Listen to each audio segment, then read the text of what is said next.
Hey guys, I'm back for another YouTube video, and this is about a story time I like to share with you guys about my psycho ex I used to date.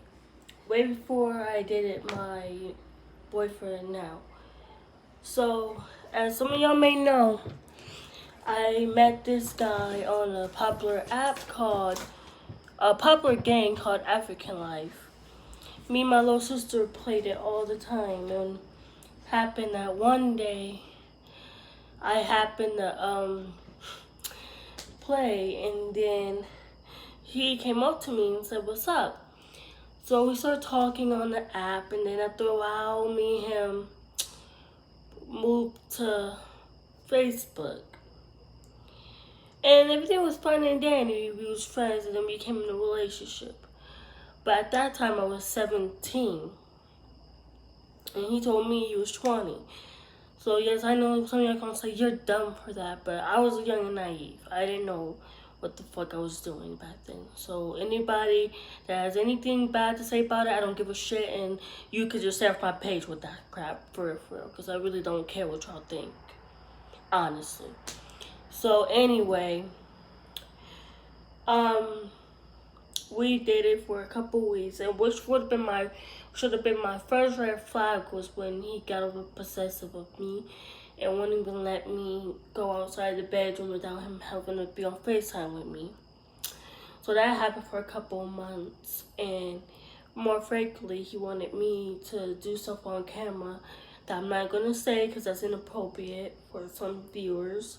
But he wanted me to do some things that I'm not proud of today. But being a young child, I was scared that I was gonna lose him because whatever the case may be. So it got more intense. He started lying about going to the hospital and how he was gonna kill himself, how he had random people on his phone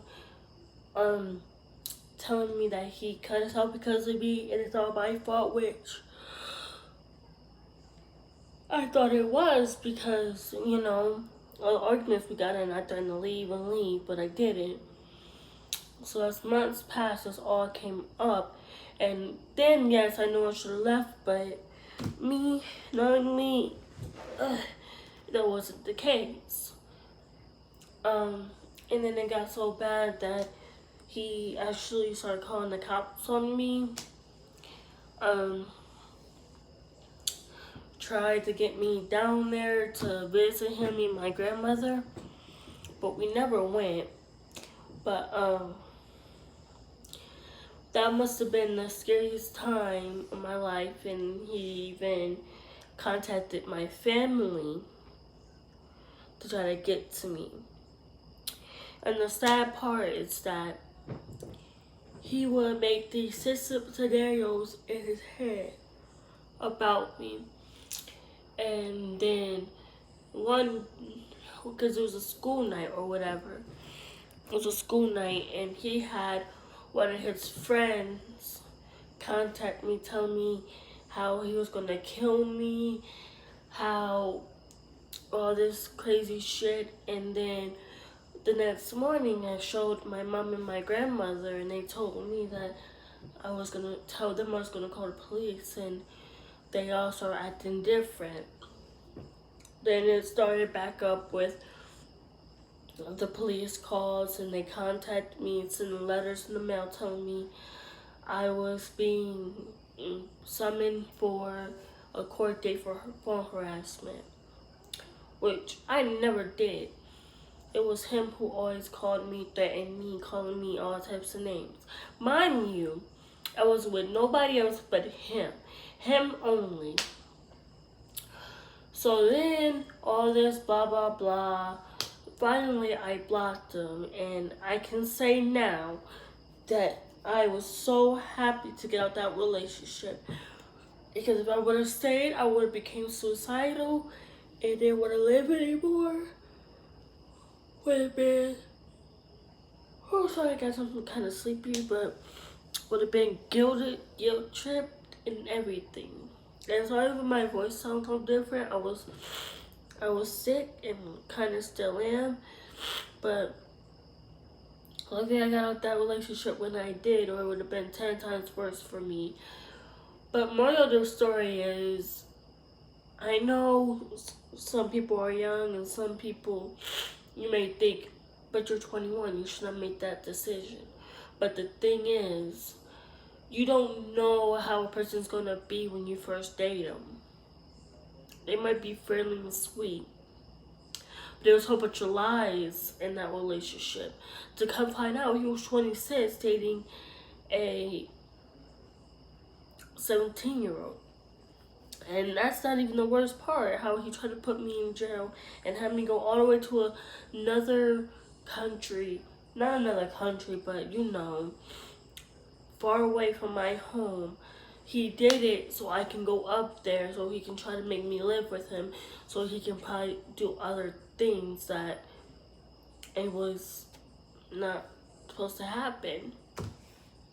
Like, he told me a lot that I was gonna go live with him, and I'm not allowed to go. No, I'm not allowed to have guy friends.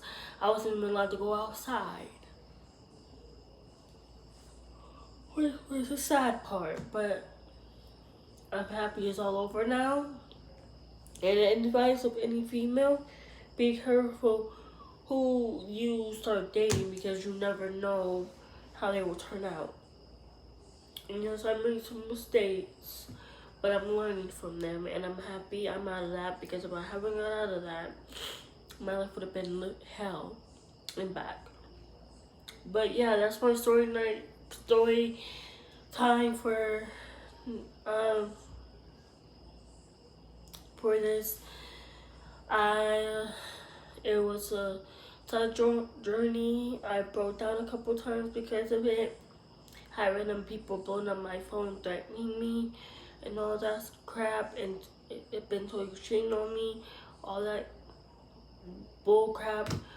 But I'm just happy I'm out of it now, and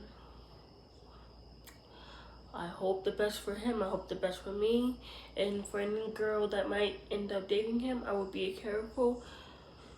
Do not let him do what he did to me, because at the end of the day, you'll be very hurt. And you will not know what to do. But after that, that was my story time. I know it was short, but I don't want to make it longer because I don't want to dwell in the past. But it's been on my chest, so I like to get it out so I can start anew. And I hope you guys like, comment, subscribe, and make sure you watch this video. And good night.